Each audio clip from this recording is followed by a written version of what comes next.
Well, as we know in ministry, there are times where you need to close down ministries or outreaches or things at your church, but you're not sure if it's time. And so today on Practical Church Planting, we're going to share with you 6 reasons it's time to close down that ministry at your church.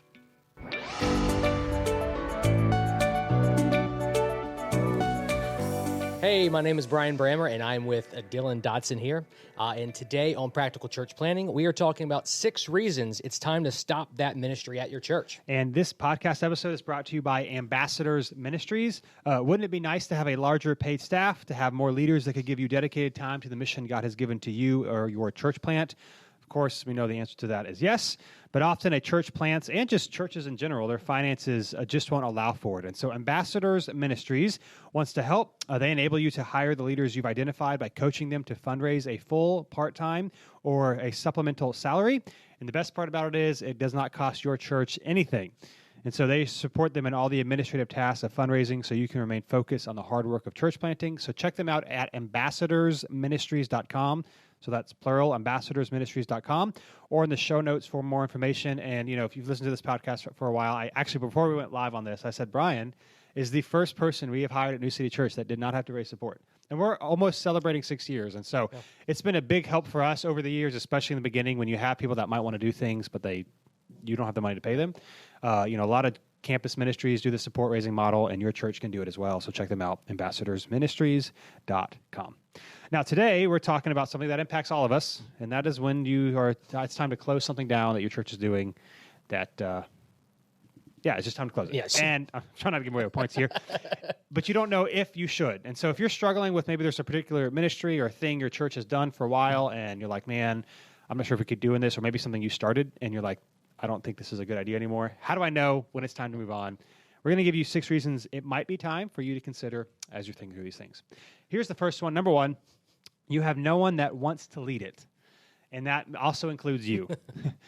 And so if you have something going on at your church, maybe a church that you kind of, that you took over at some point, if you're on staff there, or a church that you planted, maybe it's something you were really excited about, or maybe you had somebody who was really excited about something, and maybe you liked it.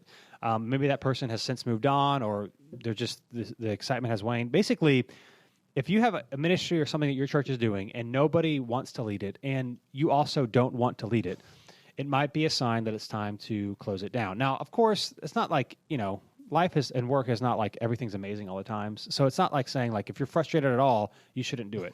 But if it's just a continual cause of dread and no one else has stepped up to lead it, you might have people that say they like it, but there's a difference between people saying they like it and they want to do something and having someone actually run it and lead it. Because if you did everything everyone in your church ever suggested, it would be awful and you'd never get anything done. And so if you have nobody who actually wants to lead it, and that also includes you, or maybe, as a side note, maybe you have a desire to lead it, but you just don't have the capacity because of other stuff you have going on, that could be a sign that it's time to stop that ministry at your church. I'd say most of the time, if there's a good idea, if someone brings a good idea up to you, maybe ask them straight up, well, would you like to lead that? Yeah. And if they're a little reserved, then it's like, that could be not that particular individual, but just in general, it's very easy to cast vision when you're not the one that's probably going to do it. Mm-hmm. So kind of getting the gauge of who wants to lead it, including yourself. I definitely know that there's been times, even at previous churches, where we had to stop doing something because we wanted to do it well and we weren't doing it well. Mm-hmm. And so I think that's what it means when we do things with excellence. It doesn't mean we do them perfectly or as good as the big church down the road. It just means that with whatever we have, we've done the best that we could. Yeah. And there's even some times where you do shut something down, but then, I don't know, maybe a year later, it gets revived because your church is at a place to do it. Yeah. One of the things we talk about, like amongst ourselves, like staff at New City, is that we can only do what we can. And so even if something's a really great idea, if you don't have the capacity to do it, then you just can't do it, or just don't do it. So like a real example. So we just went to 2 services recently, but we only have our kids ministry at our first service. And part of that is we don't really need 2 services of kids at this point, but also we don't have the people to serve, to the way that we would want to have it run at both services right now. And so, you could be like, well, man, that's weird. Aren't you supposed to have it at 2 services? What if a family shows up at the second service, which happens, Mm-hmm. We're really clear on our website and all that sort of thing, but it can still happen. And instead of beating ourselves up over it, like we just recognize, in an ideal world, we would have kids ministry at both services, but we don't, and we're not going to try to force something that just is going to burn people out in the short run, and it's not wise. And so that also could be helpful. Is like, even if there's things you want to do or wish you could keep doing, you can only do what you can do with the resources that you have, the staff that you have, the leaders that you have. And so if that means you don't want to lead this thing, or you don't have someone to lead it, even if it's a good idea, again, if you did everything anyone ever suggested, your church would be all over the place probably, and you wouldn't be able to get a lot of the important things done. And so that's the first thing to consider. If you have no one that wants to lead it, and that also includes you, or you just no one has the capacity to lead it, it might not be the time to keep doing it. Yep. So that's number one. Number two, you're more afraid of what someone will say than actually closing down the ministry. So this is what's really hard is, there's always the vocal minority in any sphere. And so, and obviously not just church world, like the negative reviews on Google and all those sort of things. It's like most people are fine with it. They're not going to say anything. Even if they have a great experience, you're probably not going to say anything. You're only really going to go public on it or tweet about them as if it was bad. Yeah. No one says, I mean, people sometimes do tweet some company was amazing, but if someone had a flight problem or whatever, yep. It's like, you didn't do a good job. And the point is not just to spite them, but it's they actually might respond if it's a negative review. And so, all that to say, just because there are some people, or oftentimes it might just be one person who's really, really against it, that doesn't mean you should continue to do it. Again, going back to the first point, if you're no one that leads it or wants to lead it, that's a problem. I also would say this, just because somebody is very vocal about maybe not wanting to close something down, we shouldn't just assume that they should just get with the program, or how dare they, because it might have been a ministry that really changed their life, or that was really impactful for them, or that they might have really enjoyed being a part of. And so it's not how dare you? You need to be sympathetic and empathetic and compassionate, obviously, with these things. But just because somebody really wants to do something, that in and of itself is not the only factor as to why you can do something. So again, if you're more afraid of what someone or a vocal minority, even if it feels like the majority, because you'll probably hear a lot of, well, these people, this person, once somebody said, well, it's unless they're going to tell you their name, it doesn't count. Who is the somebody, or else I don't believe you. That's my motto. Anyway, you're more afraid of what someone will say than actually closing down the ministry. That might be a sign that it's time to stop doing it. And to tag on to that, it's also as we go through these different reasons and you decide to shut down a ministry or some type of outreach, I think a lot of times it matters how you shut it down, not the fact that you just shut it down. So as Dylan had said, someone who gets upset could have really been impacted by that idea. So maybe just a kind confrontation, just listening and hearing them out, because maybe that's just all they need is just to say, hey, I'm disappointed because this really helped me. Have that conversation, and you'd be surprised at the level of understanding that could come from that. So I definitely think that how you shut down a ministry is just as important as shutting it down. Yeah, and just as a side note, I was talking to a church planter a couple weeks ago, and it was we were talking about how well, somebody says this, or there's a staff member who said this, and it's so I mean, we're a smaller church, or we're not a big massive church, and also some of this is just your personality. I don't mind. I mean, it's not I love confrontation, but also I'll do it. It's just not. I don't. It's not a big stressor to me, even if it's not fun. And so for us, I just personally, I don't play that game. If someone were to say, well, people are saying, well, somebody said, unless you're willing to tell me who that is, then it's I don't want to hear it. And oftentimes it's because it's literally just one person, or it's just them, or someone made a comment, but they really didn't intend it to be as negative as they're taking it. They're just running with it because they don't want you to close this down or anything. But just in general, whether it's you're afraid of what someone will say, or just church life in general, I'm not a somebody said or they said. It's a person with a name, or else the comment, it's just not valid if they're not willing to share who it is. Because typically, again, it's easy to make it seem like it's a lot of people when it's they or someone, and it's a vague, and it's not well, here's actually who said it. So, So if you're more afraid of what someone will say about closing the ministry down than actually closing the ministry down, it might be a sign that it's time to move off of it. Number 3, there is a gap between what people say and what they do about it. Now, this is a big thing. Now, some of this, just being in ministry for a while, I've just learned this over time. You'll learn this the hard way in the beginning if you haven't experienced it yet. People are excited about a lot of things with good intention, but being excited about something and then actually doing something about it are not the same thing. And I've also learned that people love to say or to be involved in a church that does a bunch of things, but not necessarily be the one that does those things. So, I mean, great example, and whatever. So people love to be a part of a church that serves the community, and we get those questions. And I'm like, there's some things we're trying to do, like with a local school, to be more involved. I've never been one of those, like, just because the church, like the local church, doesn't have like an organized serving day, it doesn't mean that they're not impacting the community. Because at the end of the day, like, we're trying to follow Jesus in our workplaces and families and schools. And so hopefully we're making an impact. Just because the church doesn't have like on the calendar an organized serve day, it doesn't mean you're not making a difference. Now, maybe I should, get better at this or whatever. So I've always been a little bit like, but even in the beginning, it's like people like, hey, we wanted to serve the community. So we did some serve things, even in the pre-launch phase, and like hardly anybody would come. And I was like, oh, you want to be a part of a church that serves the community, which is great. Who doesn't? Yeah. But it doesn't mean you actually want to show up. And I think too, I should be like, it's not like maybe that they don't actually want to show up, but they have stuff going on in their life, and so they can't make everything. But it's like, again, if we organize a serve day and only 5% of people show up, like it's just hard to do this all the time. And so, just because someone says they're excited about it, it doesn't mean they're actually going to do it. And if people aren't willing to participate, then you can't actually do the thing you're wanting to do. Yeah, I don't have really too much to add to that, because I think I might have jumped ahead to this one when I made a comment number one. So prophecy there. But yeah, some people approach it where like they're excited about something, but they really don't understand the effort that goes into organizing the person that you speak about a community outreach. All that organization, the conversation where, hey, if we don't show up, I don't want to say that looks bad as far as like, our reputation was, destroyed. That's not really the thing. It's just more of they planned on something. We said we would help and be there, and then we didn't, which it isn't a really good representation of the gospel or staying true to your word.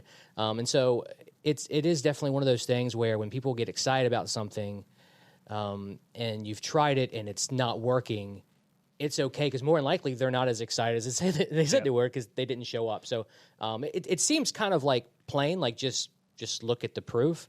But yes, there's some discernment there too. And it's difficult because, again, I think just because people want to do something, they can't always make it, and it makes it difficult. So like there was one time a couple years ago where there was a guy at our church ended up leaving. He wanted some more like men's stuff, like men's events and like men's discipleship stuff than we were currently offering. Again, I'm not against that. It's also like we can only do what we can do, so we can't offer as many things as a larger church, down the road that's got 1,000 people and whatever, bigger staff. And that's great. We just can't do it. But it became so we scheduled something and he didn't come to it, and it was kind of like if he's available, he wants to come. But if it's not around his schedule and he can't come, which again, it's totally fine. But it's like people want these things, and if they're not going to show up, and this point, it's not just leading, but it's also just like showing up consistently to it. If you don't have the ability, people who are going to do that, then you can't do something. It's discouraging. It's hard to pull off all the time. And so, again, also with like people wanting to be a part of a church that serves the community, that's great. And not to say we couldn't or can't do a better job of it, and vision and all that sort of thing. But it's like, again, you can only ask your people to do so many things, and people being excited about something and willing to do something are different. So one of the things a couple years ago we stopped doing was this $5 Give Club. We actually have an episode on it, how we did it, somewhere in the archives. And it was awesome. Basically, we would encourage our people to give an additional $5 a month, and then we would do a video every single month with like a nonprofit or local charity, and then we would surprise them with a check. And people loved it. It was really awesome. We stopped doing it for two reasons. Well, kind of the same reason. We found that we needed to if we could give, it was typically, I don't know, around $300 to $500, which is fine. But like we really kind of found like it was really like the $800 or $1,000 plus that like really impacted. Like they were grateful for the money, but it was like it wasn't as big of a deal, especially if the organization wasn't like super small. But we also found a lot of people loved doing it, and then we were trying to think of ways to like maybe increase the $5 Give Club. And like there's a lot of people who said they loved it who like never gave to it. And it's like, well, if you're not going to give to it, and maybe they just they didn't go through, the effort of like doing the giving thing or whatever, which is fine. Maybe they didn't, a lot of people don't pay attention to where their giving is or how much they're giving. So maybe they thought they gave to it and they didn't. But regardless, there's a good number of people who told me how much they loved it and didn't give $5 or $10 a month towards it if they're married. And it's like, we can't continue to do this in an impactful way if not everyone's involved. And so again, I'm not knocking, wasn't upset. But just because people say you got to learn. You'll learn this at some point in the ministry, in your ministry journey.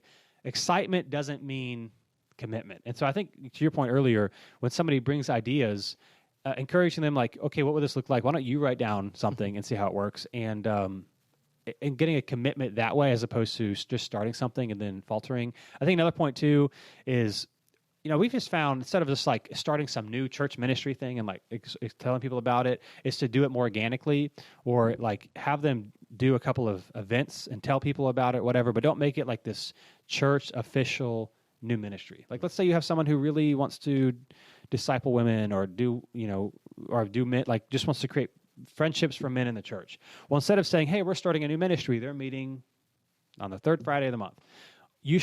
My approach would be to do something more smaller, organic, more word of mouth, and have them meet a couple times. And if there is traction, then you make it more of an official thing as opposed to starting it out as a being official thing and then not many people showing up, and then eventually trying to figure out if you're got to close it down. So, or just do a $50 gift club. Yeah, $50. Yes, all of you get 50. Hey, if everyone did that, it would have been a lot better. So. Yeah, so there's a gap between what people say and what they will do about it. Again, it's not to like make people feel bad, but just because people like the idea, if they're not going to commit to it, and make it work, then it's probably not going to work. Or if you're frustrated about people not showing up, again, people might not be love about it, or some people might be upset about it. But if there's no commitment to doing it, then you can't continue to do it. That was number 3. Number 4, there is something new you want to do that needs resources. So maybe there is something new you want to try or you want to do, and so you need resources. Of course, this is probably where this idea comes up often, is like, well, this thing isn't really doing anything. What if we use the resources to this new thing? And then you start getting worried about what people are going to say and do, and then maybe you're not sure if you should shut it down, and then maybe this episode will help you do that. But if there's something new you want to try that takes some resources, it can be a really great time to transition, and it makes it seem like, hey, shutting this thing down isn't like a loss, but it's actually a positive. Like, here's the mission, here's how things have changed, and we want to go in this direction. So like, we're really excited, and we will use these resources for that. And so anyway, if there's something new you want to do and that needs resources, you can take it for that. Well, and as a church plant, this podcast, Yep. it's you are going to generally have fewer resources. Mm-hmm. So basically, use them wisely, and if you feel that something else could be working organically, and what was it more, as organic is kind of squandering, then just there's a shift that would take place. Yep. It seems I think as you're seeking the Lord and ministering to the community in your church, I think you'll see this naturally, and it'll be a shift. Yep. Without really having to think too hard about it. Yeah, and when we talk about resources here, it's not just financial. It's also your time and your church's time, your people's time, and how much you're asking them to do, how much you're asking them to give of their time or energy or prayers or whatever it might be. It's not just financial. You can't ask too many people to do 13 things, especially if you're smaller or your church plant. You've got limited resources and people and in money. And so don't just think, well, we have the money for this thing. If you don't have the people for this thing, then it's not going to work as well. And so, if you have something else that you want to divert attention to, not just dollars, then it also might be a sign. Well, hey, this could be a thing that we shift it to, and that way it makes it seem like it's a exciting thing, not just, hey, I don't want to do this anymore. Yep. If there's a reason why you're closing it down, now the reason could very well be it's just not effective. Yeah. But it might help a little bit to say, hey, instead of just like, well, this doesn't work anymore, especially if you have people who really love it or are impacted by it. Just talking about how the mission is what we're after, not the method, and then the methods change, and it can be hard, and we get that, but we are really excited about this. And no matter anytime you start something new, no matter how you communicate it, or like you're gonna have to be okay with people being upset about it. Now, people might not care, people might care a lot, but you just have to be okay with it. It reminds me of "Lead Like a Shepherd" by Larry Osborne. That's a great book. It's not very long either. On leadership, he talks about Psalm 23 and all this sort of thing. And one of the things he talks about is a leader's capacity is not just. I'm paraphrasing here. He explains this a lot better. It's not just like their skill or acumen or that sort of thing, although that makes a difference. It's also your ability to lead with what he describes as low-level frustration, and that as a leader, you will always have people who are frustrated with you to some degree over something, and your ability to deal with that and be okay with that will in some ways cap your leadership. And what he talks about in the book is it's not just that like people are mad, but if you're leading something, then you are thinking of all the things that need to make it happen. So if you're leading a church or a ministry, right, you're thinking of the money and the budget and asking people to serve at this thing as opposed to this thing. There's a lot that goes into a decision. And sometimes in this case, if you're closing down a ministry, there might be reasons you cannot explain. Like there might be some just things that you can't make public or some personal conversations, whether it's a ministry thing or just in general, if someone's upset about a decision you make, there might have been things behind the scenes that it's just not appropriate to share. And so you can't share with them. And so they're frustrated, and it makes sense because they don't know the full story. It also might be, even if you explained it, because this isn't like their thing, they don't fully understand it. And so it's not because they're incompetent, but it's like if this was their job too, and they knew all the intricacies and all the things that go behind decisions, they would get it. But it's like, I don't have 2 hours to explain why we do X, Y, Z, why this doesn't work. Like it's just, you learn these things from experience. And so people will be frustrated with you always. And even if you're not doing anything wrong. And so part of this is like, hey, if you're not willing at all for people to be frustrated with you or to be disappointed with you, you'll have trouble leading, and you'll have trouble closing things down at times because you're just so worried about what people think. And so anyway, his book talks a lot about that. It's always stuck with me. I don't know how I got on that because we're talking about, right? If there's something new you want to do and you need resources, I guess we're just talking about how people might not like it in general. Yeah. And you got to be willing to live with it. And so if you're thinking like there's no way you can communicate this perfectly, probably where somebody's not going to be upset, and it's not okay. It's not like, well, people are going to be upset, so whatever. Like you need to be sensitive to that, but you also just need to know that you're likely going to someone's always likely going to be disappointed with you for some reason. So yep. That's life. That's life. But that's leadership. And so just, that's going to happen. So there is something new you want to do that needs resources, and perhaps you want to take it from the thing that's no longer working. Number 5, if it didn't currently exist, you wouldn't start it. This is a great thing to consider. Now, of course, things do exist, and there's history, and there's tradition, and there's people so obviously it does. But in terms of like, hey, should we continue doing this? If it did not exist, would I start it? And if the answer is like, absolutely not, it's probably a good sign. If it's like, I'm not sure, maybe, then maybe it's not time to make such a definitive decision. But if you just know, like there's just no world that I would have started this thing, then it's a good sign. Now, maybe you've, come on staff at a church, and so there's something that's happened for a while. It's no longer working, so it's easy for you because you're not emotionally connected. Maybe it's something that somebody at your church plant mentioned, and they've since moved on, or just the excitement, or maybe it's not being run well, or whatever. I just think it's a great question to ask. If it didn't currently exist, would I start it? And if it's a pretty emphatic no, it might be a good reason to start closing it down. And especially as a church planner, even if you're 4 or 5 years into the journey, you don't have as much to really compare it to. Like there's not much history there. So I just remember just older churches, either out in the country or just ones that have been well established in cities and that type of thing. Some ministries stick around for a really, really long time. And if there's someone that is willing to run it and has the resources, they continue to do it. And I think that's wise, because this could be something that they're really serving, and you don't know the impact that they're having. But you don't want to come in and just, if it didn't exist, don't immediately shut it down. Like it has to almost be like, okay, this isn't working. Yeah. Kind of just digest the information instead of just going in there guns blazing. Yep. You don't have to be, I don't think, as particular with a church plant because there isn't much history there. People are excited about trying new things. Yeah. But I think there is something to be said about, again, how you go about shutting something down. But I think it's if you wouldn't create it and you dread talking about it, that's a good indication. Shut it down. Yeah, and again, this goes to if you're the leader, like on staff or lead pastor or whatever. Obviously, you're not going to be excited about everything. I get it, and this might sound unholy, but it's just human dynamics. If the leader is excited about something, you are more likely to get people excited about it. And if you just don't care about it at all, and your leadership doesn't care about it at all, like it could be a great ministry, but it might not be a great ministry for your church because you can't rally people around it. So like these are great examples. So the Bible Project, many of you might be familiar with Tim Mackey and John Collins, and they do a whole bunch of stuff. They do a podcast every week. What's so fascinating about the Bible Project is Tim Mackey, he's like the Bible scholar, nerd guy. He's just like, he loves it so much.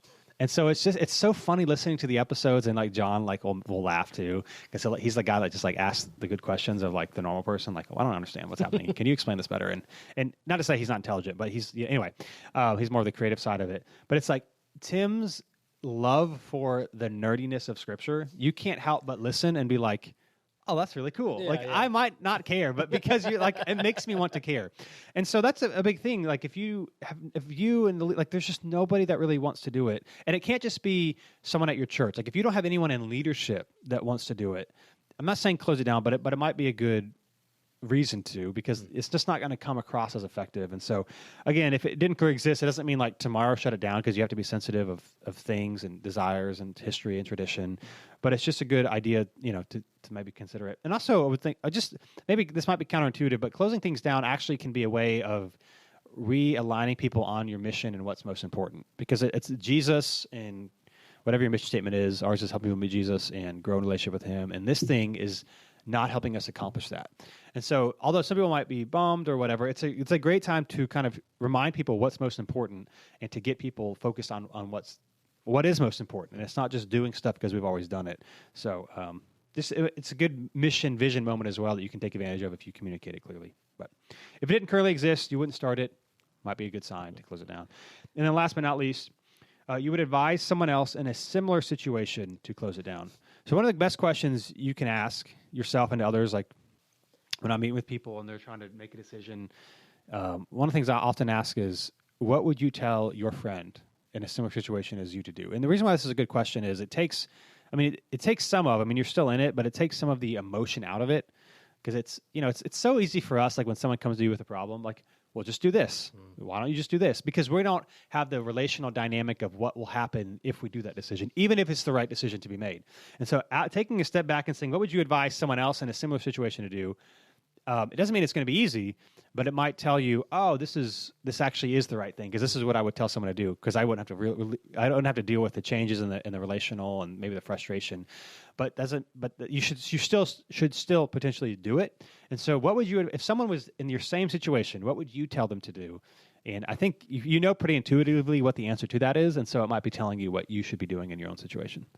Which also kind of promotes. Like we have a meeting here once a month with just a bunch of pastors in the area, and getting a ton of feedback from them is really helpful, because sometimes you're thinking, should I do this? Shouldn't I do this? And then when you say it out loud, and you're like, wow, that sounds kind of silly, or you get the feedback from others either in the same shoes as you or that have been around, been in ministry longer.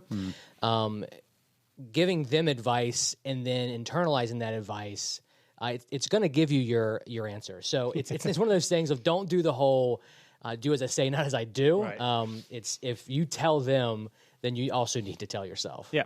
So again, having those conversations, which you advise someone else to do in a similar situation. Again, talking with other pastor friends or that sort of thing, hearing what they think could also be really helpful. Not just internally. It's good to get outside counsel, not just for people from your church, because they can look at it perhaps a little bit more objectively. Like I've got a friend who's going to be planting soon, and in the church he's at, like they're going to send him, but there's just a bunch of weird stuff going on, and it's not. And so it's easy for me to tell him, here's what I would do, but I also don't have to live with those relational dynamics of whatever he decides to do. And so he's in a tough situation right now, really, regardless of what happens.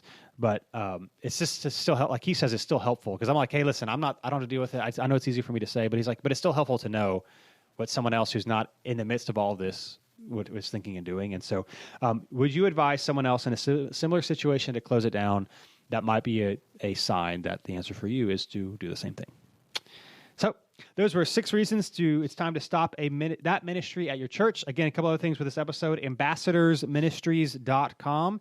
You also can find the link in the show note. If you, like I said, raising support for the first 5 years, everyone did it at some point at New City, and allowed us to do a lot more things than we could have done otherwise. So check them out. They'll coach. They'll help run your finances or the money for the fundraising and all that. ambassadorsministries.com. If you're on Facebook, don't forget Practical Church Planting is on Facebook. And the Practical Church Academy, I do trainings once a month. This past February was on sermon prep, and I even go behind the scenes, show you my layout, how I write sermons, and how you can do that as well. So there's lots of stuff on there. The Practical Church Academy, you can check that out as well. And we'll be with you next Wednesday on Practical Church Planting. See ya.